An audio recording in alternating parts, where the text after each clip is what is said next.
जय श्री कृष्ण, जय सिया राम। कली हनुमानी, हनुमान जी की आध्यात्मिक शिक्षाएं। अध्याय 10, अदृश्य 4, भाग 2। आपकी एक इच्छा का समर्थन आपकी 5 कायाओं में से एक से अधिक कायाएं भी कर सकती हैं। ये हनुमान जी के शब्द थे। उन्होंने अपनी आंखें खोल ली थीं। चूंकि ये शब्द उर्वा और उर्मी के बीच चल रही मूक वार्ता के उत्तर में कहे गए प्रतीत हुए। उर्वा और उर्मी चौंक पड़े। हनुमान जी आगे बोले, दूसरे शब्दों में किसी एक इच्छा के समर्थन में आपकी एक से अधिक कायाएं साथ आ सकती हैं, परंतु समर्थन के पीछे उन सब के कारण निश्चित रूप से भिन्न होंगे। एक बार यदि आप सभी कायाओं के बारे में जान लेंगे तो आप इसे बेहतर ढंग से समझ पाएंगे। बुद्धि काया। उर्वा ने उत्साह और उत्सुकता में हनुमान जी को बीच में ही टोक दिया था। वह बोला, हमें बुद्धि काया के बारे में बताइए देव, मैं बहुत उत्साहित हूँ। ऐसा लगता है जैसे मैंने अपने जीवन के पिछले 2 दशकों की तुलना में पिछले 2 घंटे में अधिक ज्ञान प्राप्त किया है। बुद्धि काया किरदार को कैसे पूर्ण करना चाहती है, अतीत को सुधारने और भविष्य को सुरक्षित करने का प्रयास करके। हनुमान जी ने कहा, आपकी बुद्धि काया भविष्य की कल्पना करती है और अतीत की स्मृतियां खंगालती है। जब आप अपराध बोध से अथवा अतीत की गलतियों को सुधारने के लिए कुछ करते हैं, कुछ इच्छा करते हैं, तो उस इच्छा के पीछे निश्चित रूप से आपकी बुद्धि काया है। जब आप अपने भविष्य को सुरक्षित करने के लिए कुछ करने की इच्छा रखते हैं या ऐसा कुछ करने की इच्छा रखते हैं जिसका परिणाम भविष्य में मिलेगा, तो वह बुद्धि काया की इच्छा है। तो पूर्ण के बारे में बुद्धि काया की अवधारणा है एक ऐसा वर्तमान जिसके साथ एक आदर्श अतीत और आदर्श भविष्य संलग्न है। दूसरे शब्दों में बुद्धि तब आपको पूर्ण मानेगी जब आपके अतीत में सुधारने के लिए कुछ न बचा होगा और आपका भविष्य पूरी तरह से सुरक्षित होगा। जैसा कि आप जानते हैं, ऐसा कभी नहीं हो सकता। बुद्धि की यह अवधारणा मूर्खतापूर्ण है। काल आकाश का यह ऐसा प्रपंच है कि आप एक लक्ष्य पर पहुंचते हैं तो दूसरा लक्ष्य दृष्टिगोचर हो जाता है। और जहां तक आदर्श अतीत की बात है, हर किसी के अतीत में धब्बे होते हैं। अब हमें विवेक काया के बारे में बताएं देव। उर्वा ने उत्सुकता से कहा। चिरंजीवी गुरु बोले, आपकी विवेक काया मानती है कि एक व्यक्ति स्वयं कभी पूर्ण नहीं हो सकता। वह मानती है कि यदि कुछ पूर्ण है तो वह कई किरदारों से बना है।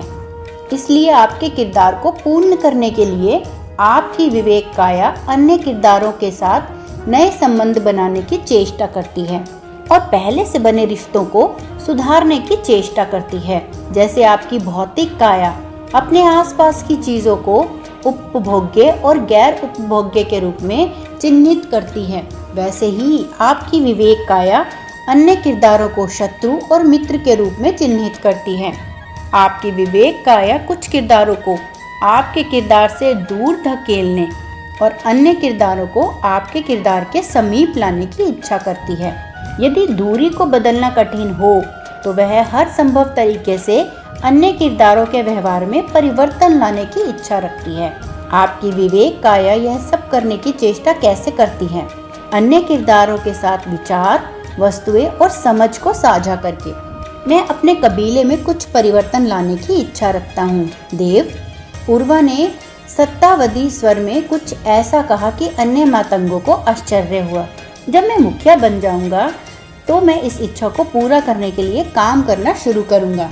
क्या ये मेरी आत्मा की इच्छा है या मैं केवल अपनी विवेक काया की इच्छा की अनुकृति कर रहा हूँ देव? हनुमान जी ने कहा, परिवार, मित्र मंडली, समुदाय, जनजाति, गांव, नगर, वर्ग, जाति, राज्य आदि आपकी विवेक काया द्वारा खींची गई सीमा रेखाएं हैं। इन रेखाओं से अन्य किरदारों की आपके किरदार से दूरी का अनुमान लगता है। उदाहरण के लिए विवेक काया की दृष्टि में आपके परिजन और मित्र आपके समुदाय के जनों की तुलना में आपके अधिक समीप हैं। सामान्य तौर पर आप किरदारों को इस सीमा रेखाओं से केवल इसलिए बाहर नहीं धकेल सकते कि वे आपकी विवेक काया की दृष्टि में आदर्श व्यवहार नहीं कर रहे हैं। उदाहरण के लिए आप अपने परिवार के सदस्य को केवल इसीलिए अपने परिवार से बाहर नहीं कर सकते कि वह आपकी विवेक काया की दृष्टि में जैसा एक परिजन होना चाहिए वैसा नहीं है। जब आपकी विवेक काया यह मानती है कि अन्य किरदार पूर्ण की अवधारणा में सही नहीं बैठते हैं, तो वह उनके आचरण और व्यवहार को बदलने की इच्छा करती है। यदि आप सत्ता में हैं तो आप नियम बनाते हैं, यदि आपके पास ऐसी कोई शक्तियाँ नहीं हैं तो आप चिल्लाते हैं और अन्य किरदारों के बारे में अपनी राय दूर दूर तक पहुंचाना चाहते हैं। तो हाँ उर्वा, आपके कबीले के कामकाज में परिवर्तन लाने की आपकी इच्छा निश्चित रूप से आपकी विवेक काया की इच्छा है। मानवीय रिश्तों को बहुत अधिक अहमियत देने वाली उर्मी को विवेक काया के बारे में जानकर विचित्र सा लगा। वह बोली, देव, मेरे परिजन और मित्रगण मुझसे भावनात्मक रूप से जुड़े हैं और भावनाओं में जोड़ घटा का गणित तो होता नहीं है, परंतु विवेक काया द्वारा रिश्ते बनाने की इच्छा तो पूरी तरह गणित पर आधारित लगती है। विवेक काया तो पूर्ण को शतरंज फलक की तरह मानती है और अन्य किरदारों को प्यादे मानती है जो मुख्य किरदार से आदर्श दूरी पर स्थित रहने चाहिए। भावनाएं द्वारा पूर्ण होने के प्रयास का उपोत्पाद हैं और अंश को पूर्ण करने का प्रयास सभी कायाएं करती हैं, केवल विवेक काया नहीं। इसलिए भावनाएं सभी कायाएं उत्पन्न करती हैं, हनुमान जी ने बताया। आह, शतरंज फलक, उर्वा ने उर्मी की ओर कृतज्ञता पूर्वक देखते हुए कहा। इसी उदाहरण की मुझे खोज थी। धन्यवाद उर्मी। विवेक काया की पूर्ण के बारे में अवधारणा शतरंज फलक की तरह ही तो है। हनुमान जी ने अपनी आंखें बंद कर ली। मैंने इस उदाहरण का इस्तेमाल सकारात्मक संदर्भ में नहीं किया, उर्मी ने त्योरी चढ़ाते हुए कहा। प्रियजन कोई शतरंज के प्यादे नहीं हैं जिनके साथ खेला जा सके। उर्वा बोला, उर्मी, इसके बारे में अपने पूर्वाग्रहों से बाहर आकर सोचो। विवेक काया की पूर्ण की अवधारणा एक फलक की तरह ही होती है। चलो उसको विवेक फलक का नाम दे देते हैं। जैसे शतरंज फलक पर वर्ग होते हैं जिनमें प्यादे रखे जाते हैं, वैसे ही विवेक फलक पर सकेंद्र वृत्त होते हैं। उन सभी वृत्तों का एक ही केंद्र होता है जहाँ मुख्य किरदार होता है। एक वृत्त में जीवन साथी होता है, एक वृत्त में परिवार होता है, एक वृत्त में मित्र होते हैं, एक वृत्त में समुदाय होता है। विवेक काया का मानना है कि एक बार इन सभी वृत्तों में आदर्श किरदार आ जाए और सभी रिश्ते सामंजस्य में आ जाएं, तो मुख्य किरदार पूर्णता अनुभव करेगा। आदर्श रिश्ते बनाने और बने हुए रिश्तों को सुधारने अथवा समाप्त करने से संबंधित सभी इच्छाएं विवेक काया की इसी मान्यता के कारण पैदा होती हैं। जब ये इच्छाएं पूर्ति की दिशा में बढ़ती हैं, तो हम सकारात्मक भावनाओं को अनुभव करते हैं, अन्यथा हम नकारात्मक भावनाओं को अनुभव करते हैं।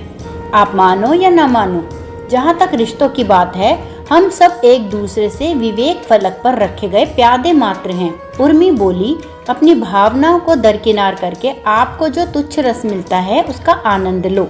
आपकी छवि एक मस्त मोला की बन गई है और आप उस छवि में फंस गए हो। उसी छवि के कारण आप भावनाओं का उपहास करते हो। उर्वा बोला, मुझे उस छवि में फंसे होने का बोध है, परंतु मैं विवेक फलक के उदाहरण का प्रयोग भावनाओं को छोटा दिखाने के लिए नहीं कर रहा हूँ। आप मेरे कथन को मिथ्या रूप में ग्रहण कर रही हैं। उर्मी ने शांत स्वर में कहा, नहीं उर्वा, मैंने तो हनुमान जी से विवेक काया को अच्छी तरह से समझने के लिए प्रश्न किया। आप ही वह सिद्ध करने का प्रयास कर रहे हो कि रिश्ते शतरंज के प्यादों की तरह होते हैं। नहीं उर्मी, शतरंज के प्यादों को भूल जाओ, शतरंज के खेल को भी भूल जाओ। शतरंज के फलक को आधार बनाकर मैं एक विवेक फलक की कल्पना कर रहा हूँ, उर्वा ने स्पष्ट किया। मैंने केवल यह कल्पना करने की चेष्टा की कि विवेक काया की पूर्णता की अवधारणा क्या है। भौतिक काया और बुद्धि काया के विपरीत विवेक काया का मानना है कि व्यक्ति स्वयं में पूर्ण नहीं हो सकता, उसे पूर्ण होने के लिए अन्य व्यक्तियों से रिश्ते बनाने पड़ते हैं। निश्चित रूप से विवेक काया की दृष्टि में पूर्ण जो भी है वह कई किरदारों से बना है। उस कई किरदारों से बनी इकाई की तुलना मैं एक फलक से कर रहा हूँ, एक ऐसा फलक जिसके ऊपर मेरे जीवन के सभी किरदार स्थित हैं। हनुमान जी ने वार्ता में वापसी की। यही कारण है कि मन और आत्मा के रहस्यों को समझते समय रूपकों और सादृश्यों का उपयोग सावधानी से करना चाहिए। तकनीकी विवरणों में ना भटके। जैसे ही कोई सादृश्य आपको सत्य से दूर खींचना शुरू कर दे, वैसे ही उस सादृश्य को छोड़ दे। उर्वा, मैं समझ सकता हूँ कि आप शतरंज फलक के सादृश्य का उपयोग किस संदर्भ में कर रहे हैं। आप इसका उपयोग तब तक कर सकते हैं जब तक आपको यह स्पष्ट है कि विवेक काया शतरंज नहीं खेल रही है, वह तो विवेक फलक के विभिन्न वृत्तों को भरने के लिए आदर्श टुकड़े खोजने का प्रयास कर रही है। और उर्मी, मैं आपके दृष्टिकोण को भी समझ रहा हूँ। विवेक और बुद्धि में अंतर करने में बड़े बड़े बुद्धिमान मात खा जाते हैं। बुद्धि और विवेक प्रायः एक दूसरे पर सत्ता करने की चेष्टा करते हैं।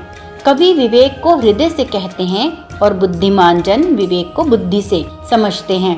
विवेक को ठीक से समझने में त्रुटि होती है, क्योंकि समझने का कार्य बुद्धि करती है और बुद्धि प्रायः विवेक को ठीक से नहीं समझती है। आपकी बात सही है कि विवेक जोड़ घटा अथवा हानि लाभ देखकर रिश्ते नहीं बनाता। जो रिश्ते व्यावसायिक होते हैं उनको बनाने के पीछे बुद्धि की इच्छा होती है, विवेक की नहीं। बुद्धि भविष्य को सुरक्षित करना चाहती है, विवेक वर्तमान में ही किसी के साथ जुड़ना चाहता है। कई बार रिश्ते ऐसे होते हैं जिनको बनाने के पीछे बुद्धि और विवेक दोनों की संयुक्त इच्छा होती है, परंतु संयुक्त इच्छा होते हुए भी वे दोनों आपस में लड़कर बार बार इस बारे में संदेह पैदा करते हैं कि रिश्ता सही है या नहीं। विवेक की इच्छाएं सदा निस्वार्थ होती हैं, क्योंकि आपके किरदार को पूर्ण बनाने का उसका दृष्टिकोण व्यक्तिवादी नहीं अपितु सामूहिक होता है। दूसरी ओर बुद्धि के व्यक्तिवादी दृष्टिकोण के कारण उसकी इच्छाओं में सदा स्वार्थ का गणित होता है। कई बार बुद्धि और विवेक एक ही इच्छा कर सकते हैं, परंतु विपरीत कारणों से। मित्रता का संबंध ही ले लो। आप दो कारणों से किसी के साथ मित्रता करने की इच्छा कर सकते हैं। एक तो अपने भविष्य को सुरक्षित करने के लिए आपकी बुद्धि मित्रता को एक लेन देन के संबंध के रूप में देखती है, जिसमें आप आशा करते हैं कि भविष्य में कोई आवश्यकता पड़ने पर मित्र आपकी सहायता करेगा। दूसरा, इसलिए आप उस व्यक्ति के साथ एक निस्वार्थ लगाव अनुभव करते हैं। आपकी विवेक काया उस व्यक्ति को अपने समीप लाने की इच्छा करती है। उर्मी बीच में ही बोल पड़ी, बिल्कुल देव, यही तो मैं कह रही थी कि रिश्ते निस्वार्थ होते हैं। कुछ रिश्तों में तो हम जीवन भी बलिदान कर सकते हैं, जैसे कि माता पिता के साथ संतान का रिश्ता। हनुमान जी ने कहा, दूसरे किरदारों के लिए अपनी आवश्यकताओं का त्याग करने की इच्छा तब अंकुरित हो सकती है जब आपकी विवेक काया अन्य किरदारों को अपने से अधिक महत्वपूर्ण भाग मानती है। भाग किसका? अपनी पूर्ण की अवधारणा का। पूर्ण का नहीं, जो असल में पूर्ण है उस परमात्मा के लिए तो सब समान है, परंतु विवेक काया के पूर्ण की अवधारणा में कोई अधिक महत्वपूर्ण है तो कोई कम महत्वपूर्ण। देव, विवेक काया अन्य किरदारों का मूल्य कैसे निर्धारित करती है? तर्क के आधार पर या विशुद्ध रूप से सहज भावना के आधार पर? उर्वा ने पूछा। हनुमान जी ने उत्तर दिया, विशुद्ध रूप से एक सहज भावना के आधार पर। आपकी विवेक काया किसी अन्य किरदार के संपर्क में आती है तो वह अनायास और अनजाने में उसका स्थान निर्धारित कर देती है। वह निर्धारित करती है कि कोई किरदार उसके समीप आना चाहिए या दूर जाना चाहिए, या जहाँ है वहीं रहना चाहिए। उसी निर्धारण से रुचि या अरुचि की भावना जन्म लेती है।